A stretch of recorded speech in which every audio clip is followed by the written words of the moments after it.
Well,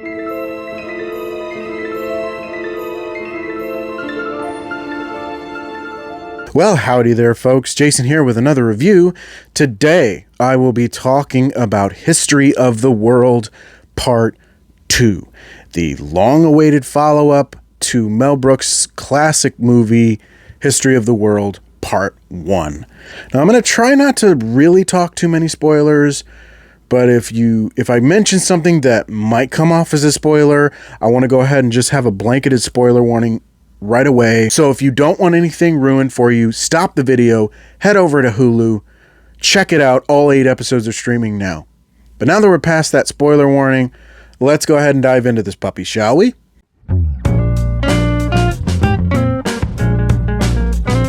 So growing up, one of my favorite movies was Spaceballs. I was a big fan of Star Wars, and then I wound up watching Spaceballs when it aired on television on a Saturday afternoon, and I absolutely loved it.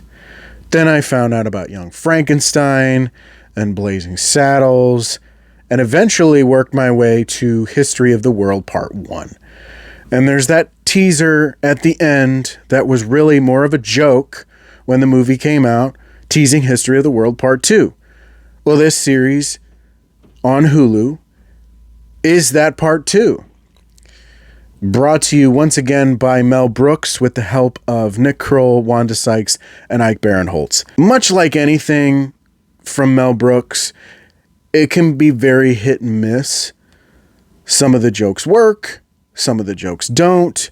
It really kind of depends on your taste, but this is very much in the vein of a Mel Brooks project.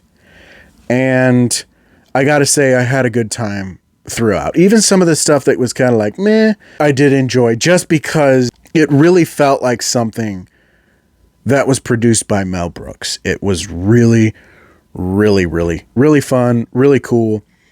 I like the 8-episode format and the fact that it was dropped 2 episodes at a time over the course of 4 nights.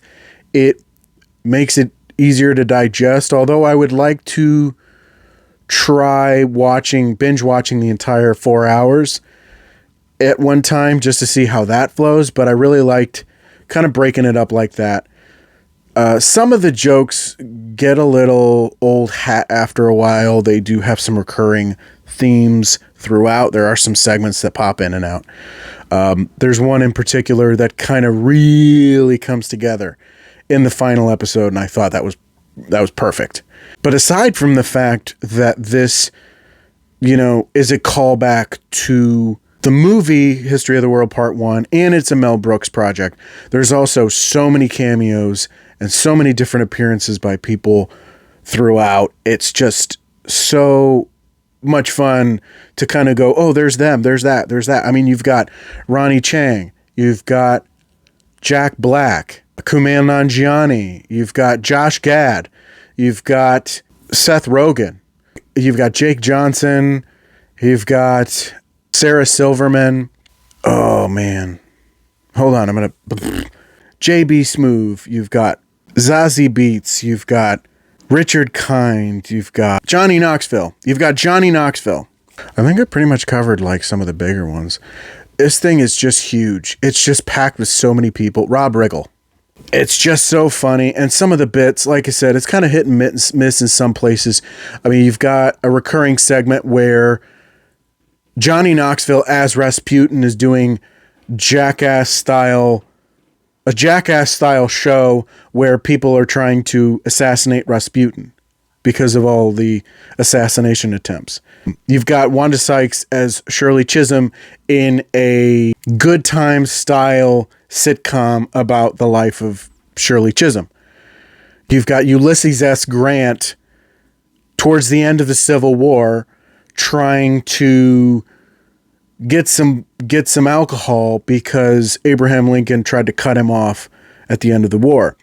And then, of course, you've got Alexander Graham Bell getting the first crank call after making the first phone call, and just so many different things. You've got the Russian Revolution, you've got Kublai Khan, you've got so many different avenues and just so many different ways that these things play out, and it's so funny, it's so perfect, It's brilliant. I absolutely loved it. Again, it's kind of hit and miss, but that's just Mel Brooks, and that's the beauty of the whole series as a whole. So really, I really enjoyed this series. I'm going to go ahead and give it a 4 out of 5, but that's just my opinion. Let me know what you thought of History of the World Part 2. Down in the comments, do you agree? Do you disagree? I want to hear from you. If you enjoyed the video, don't forget to click that like button. You want to see more videos? Don't forget to subscribe. Click that notification bell to get updates. Thank you so much for watching. I really appreciate it, and I will see you on the next one. Bye.